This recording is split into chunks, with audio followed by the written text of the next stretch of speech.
G'day, Tragic here, and welcome to What Is Next? So, what is next? So let's find out, shall we? You've all seen this before. I'm going to have a voting thread on Board Game Geek. You can go check that out. The link will be below, or you can vote in the comments here. And I'll talk more about that at the end. Now, I thought I'd try something a bit new here. I'm going to do a bunch of smaller games that are not the normal kind of games I do on the channel, just to have a bit of variety. But these don't last very long, so they're not going to be like, 20 episodes like the Arkham Horror was. Because I play a lot of Euros, and we're going to have a few Euros right now. And we're going to kick off with Murms. I don't know if that's pronounced correctly, but this is a fantastic game. I love this game. I play this game all the time. It is it's a Euro. It's what many people consider a multiplayer solitaire. And it is true that a lot of Euros can be classified in this category. It depends really what your feelings on interaction is. And there's different levels of multiplayer solitaire. The most common one is what I call interference games. A great example of an interference game, which is a multiplayer solitaire, is a Griggler. So that is, you're concentrating on your own board, you're doing all your own thing, but all the player interaction comes from predicting your opponent and fiddling with the board so they can't make the move choices they want. Anyway, regardless of all that, multiplayer solitaire games work very, very well in solo. She didn't turn up for the whole Arkham game, but there she is to say hello. Anyway, so this is a game about ants, and it's extremely good. Now, continuing in that vein, we have Helios. I always think of that Family Guy episode with, like the bully. Heliocontos!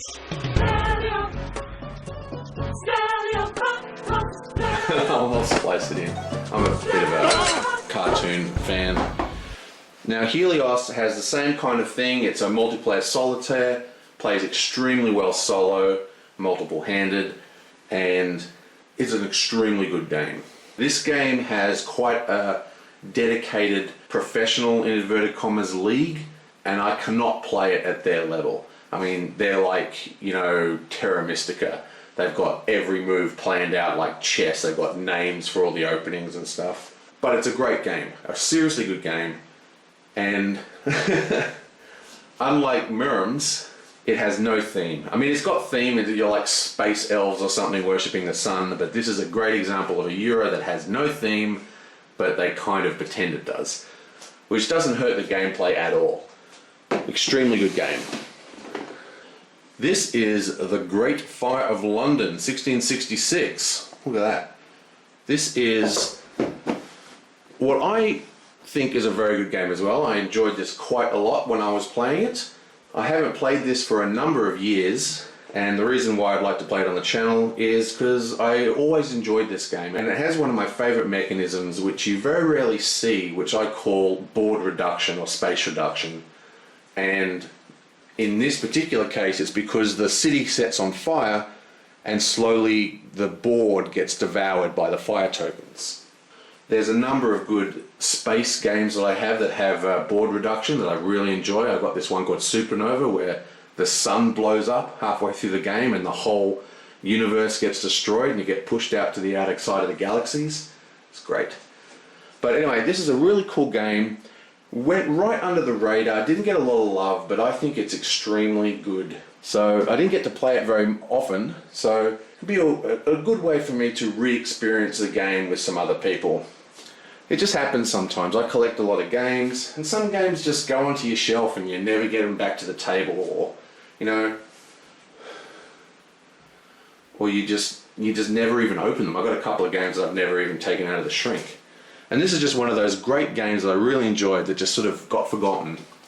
So when I saw it on the shelf and thought, yeah, why not?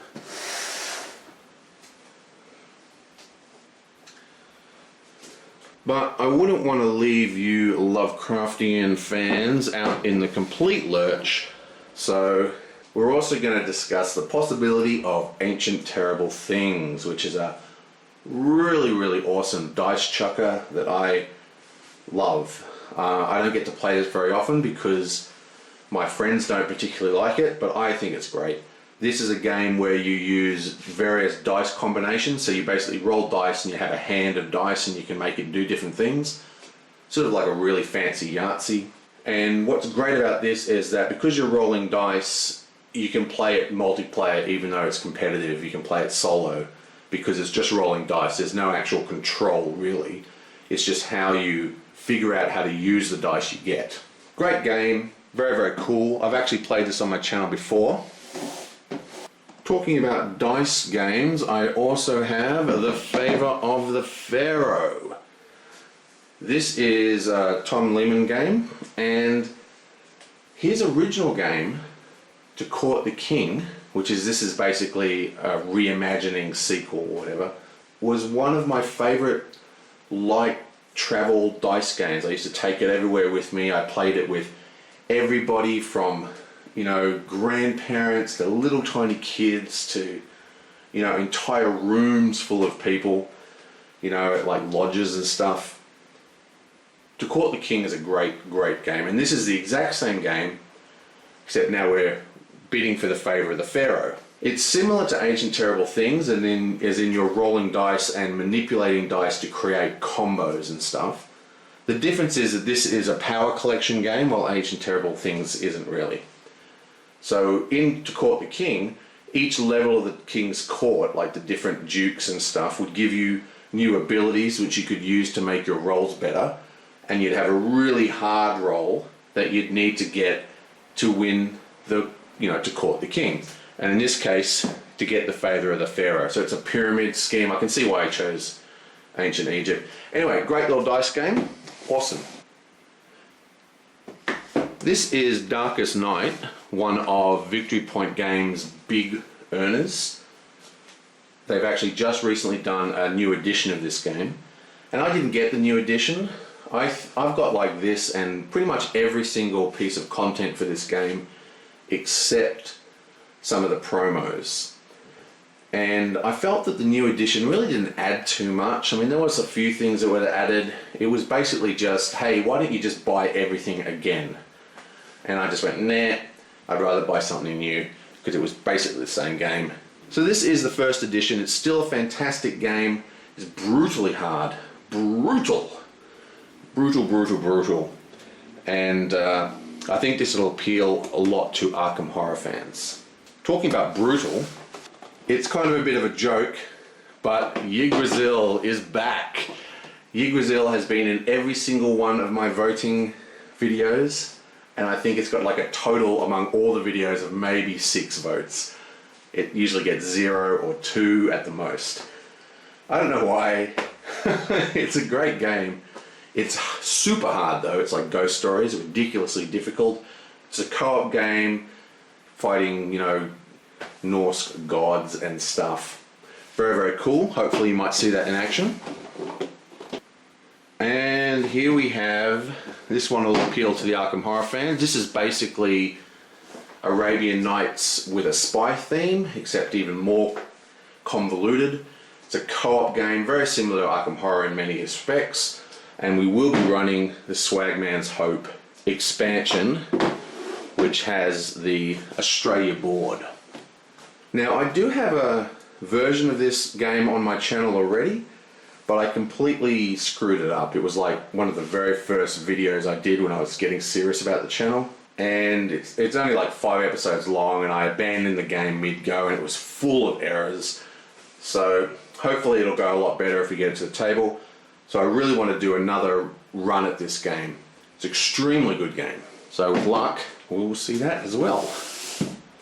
This one is called Star Trek Frontiers, or better known as Trek Night to fans. This is a reskin of Mage Knight. It is almost the exact same game. It's actually streamlined and has less rules. Doesn't have a night-day cycle, for example, and other things. So it's a little easier to run. Obviously it has the Star Trek theme, and it's very, very cool. So I'm a big Star Trek fan. So if you're interested in this, I really want to try it. I haven't actually played this. So there you have it. They are the games. Now you'll note that the games are a bit different this time. They're not quite the normal kind of games I pick for the channel, and there's a lot more of them. I wanted to split the votes up and get people really thinking about what games they'd like to see in action. I think that you'll note an absence of Arkham Horror and Eldritch Horror, and that's because it's just unfair to put those games, you know, in the pile. I mean, nobody ever votes for anything else. If Arkham Horror or Eldritch Horror is in the set, then that is all people will vote for. I mean, they win every time, and not just by a little bit. I mean, they win by like 50 votes or something. Well, there you have it. There seems to be a gap. We can't let that happen. Okay, one more. Yeah, bam! Dungeon Run. Dungeon Run is a plaid hat game. It is sort of a co-op dungeon crawler. And the cool thing about it is that once you complete the co-op quest, it becomes a straight up every man for themselves, you know, race to get out of the dungeon, you know, fighting each other. It's a great fun game. So there we have it. Helios, Ancient Terrible Thing, The Great Fire of London, Foe the Pharaoh, Smirch, Yggdrasil, Darkest Night, Miriam's, Trek Night, Dungeon Run. Wide variety of games here. We have some Ameritrash, we've got some solitaire, Euros, we've got some dice throwers. So, as per usual, there's a link in the description that'll take you to Board Game Geek, where there'll be a voting thread, and you can just vote for whatever you want in there. You can also vote by putting your name in the comments, well, not your name, but just the name of the game in the comments, and that'll count as well. You can actually vote twice if you vote on the Geek and in the YouTube comments. Now, when I do it, I usually only take the very first game mentioned, so don't bother mentioning 500 games, because sometimes there's a lot of people voting, and it makes it a lot easier for me to just skim the list of the YouTube comments and grab the first game mentioned. What is interesting about these games this time around is not only have I put a lot more to vote on to kind of split the vote up, I have also, except for Trek Night and Agents of Smirch, these are much shorter games than the Arkham Horror thing, so I know that a lot of these, they're not the normal kind of games I do in this channel, and that's why they're shorter. So they're not going to be like 500 episodes like a big Arkham game. And after we do this, we'll probably go back to the more traditional games like Eldritch Horror and stuff. Anyway, that is that. Go and vote. Go vote. The link is in Board Game Geek, and I will see you guys next time.